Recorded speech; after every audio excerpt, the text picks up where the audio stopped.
welcome back. We're starting chapter 8 of The Night at Dawn. Chapter 8 is called The Night. Water filled Jack's nose and covered his head. His glasses fell off. He grabbed them just in time. He coughed and flailed his arms. "Jack!" Annie was calling from above.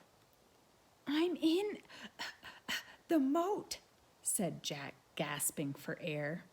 He tried to tread water, but put his glasses back on.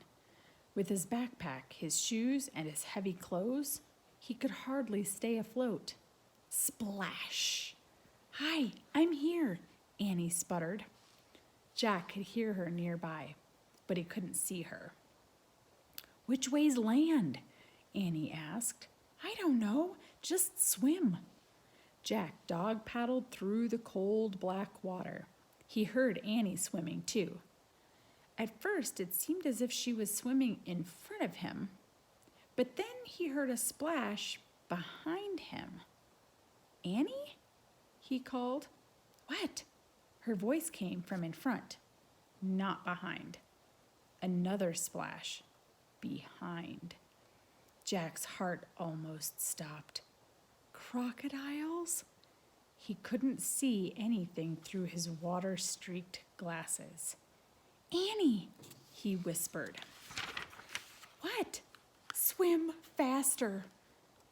"But I'm here. I'm over here, near the edge," she whispered.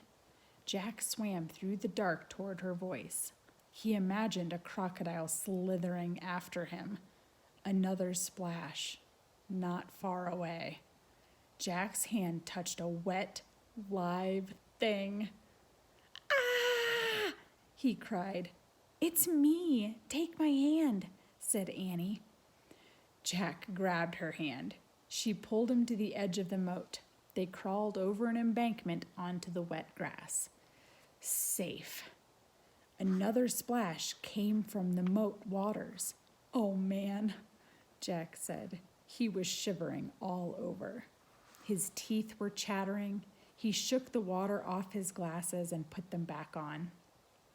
It was so misty he couldn't see the castle. He couldn't even see the moat, much less a crocodile.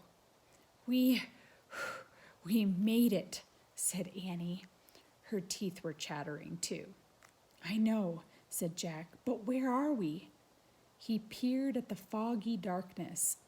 Where was the drawbridge? The windmill, the hawk house, the grove of trees, the tree house. Everything had been swallowed up by the thick, soupy darkness. Jack reached into his wet backpack and pulled out the flashlight. He pushed the switch. No more light. They were trapped. Not in a dungeon, but in the still, cold darkness. "Nee!" A horse's whinny. Just then, the clouds parted. A full moon was shining in the sky. A pool of light spread through the mist. Then Jack and Annie saw him just a few feet away. The Night. He sat on the black horse. His armor shone in the moonlight. A visor hid his face, but he seemed to be staring straight at Jack and Annie. So there's the Night standing in the moonlight there. It's totally dark other than that. Misty fog. That's the end of chapter 8. Stay tuned to see what happens when the Night shows himself.